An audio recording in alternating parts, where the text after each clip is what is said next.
अस्सलाम वालेकुम नाज़रीन। पाकिस्तान क्रिकेट बोर्ड ने सेंट्रल कॉन्ट्रैक्ट का ऐलान कर दिया और इस बार 12 खिलाड़ी पहली मर्तबा आए और 8 खिलाड़ियों को आउट कर दिया। एक कैटेगरी सिरे से ही ख़त्म कर दी। लाजमी बात है, पीसीबी बचत पॉलिसी पे आ गया क्योंकि एक कैटेगरी वालों को 65 लाख रुपए मिला करता था। अब एक कैटेगरी ख़त्म करने से उन्हें 20 लाख का फ़ायदा होगा फ़ी खिलाड़ी। लेकिन इस बार बी कैटेगरी में बाबर आजम और मोहम्मद रिजवान को शामिल कर लिया गया है क्योंकि एक कैटेगरी तो सिरे से ख़त्म हो गई है। 30 खिलाड़ियों के नामों का ऐलान किया गया है।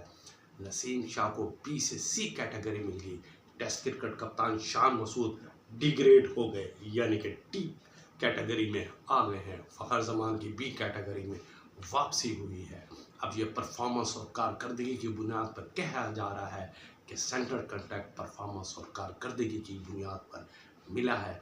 अगर सेंट्रल कॉन्ट्रैक्ट कारकर्दगी की परफॉर्मेंस पर मिला है तो शादाब खान का क्या रिकॉर्ड है कि वो किस बुनियाद पर बी कैटेगरी में शामिल हुए हैं। बी कैटेगरी में मोहम्मद रिजवान, बाबर आजम, शाहिन शाह फरीदी, फ़खर जमान, शादाब, इब्रार, हारिस, रऊफ, हसन अली, साइम अयूब, सलमान अली आगा शामिल है। जबकि सी कैटेगरी में अब्दुल्ला शफीक, नसीम शाह, सऊद शकील, फ़हीम अशरफ, नौमान अली, साजिद खान, मोहम्मद नवाज़, मोहम्मद हारिस, साहबजादा फरहान और हसन नवाज को मिली है। जबकि डी कैटेगरी में शान मसूद, तलत हुसैन, वसीम जूनियर, अब्बास अफरीदी, खुशदिल खान, अहमद दानियाल, सलमान मिर्ज़ा, खुर्रम शिजाल और सुफियान उनको डी कैटेगरी दी गई है। बी कैटेगरी वालों को 45 लाख रुपए मिलेंगे। उनकी बी कैटेगरी के सैलरी में कोई इजाफा नहीं किया गया। जबकि सी कैटेगरी में 5 लाख का इजाफा हुआ है। पहले 20 लाख मिला करता था, अब 25 लाख मिलेंगे। जबकि डी कैटेगरी में देखा जाए तो 3 लाख का इजाफा हुआ है।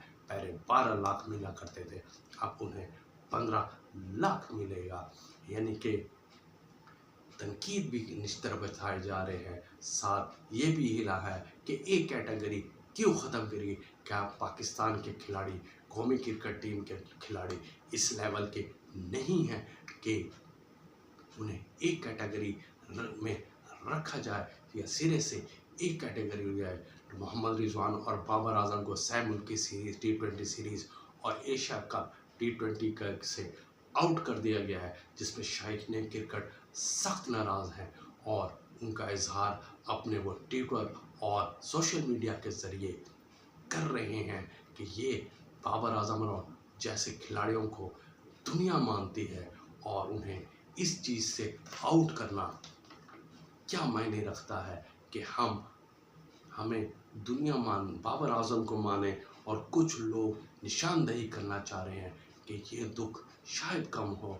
और ये भी कहा जा रहा है, बल्कि शायकीन क्रिकेट की तरफ से ये भी दबाव है कि अगर इज्जत कहीं ना मिले तो खिलाड़ी को खामोशी से रिटायरमेंट ले लेनी चाहिए। यानी कि ये दबाव भी शायकीन क्रिकेट की है कि वो समझने लग गए हैं कि शायद एक ख़ास तबका बाबर आजम को और मोहम्मद रिजवान को T20 क्रिकेट में वापस लाना नहीं चाह रहा।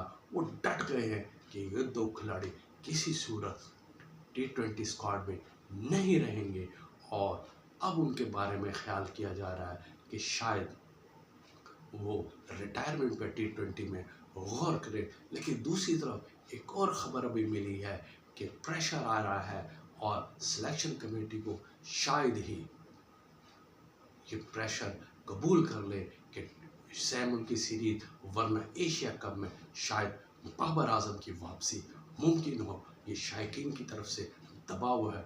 मुमकिन इम्कान है कि बाबर आजम एशिया कप में शामिल हो जाए और पाकिस्तानी स्क्वाड का हिस्सा बने। ये थी आज की खबर। चैनल को सब्सक्राइब करना ना भूलिएगा। अल्लाह हाफिज़।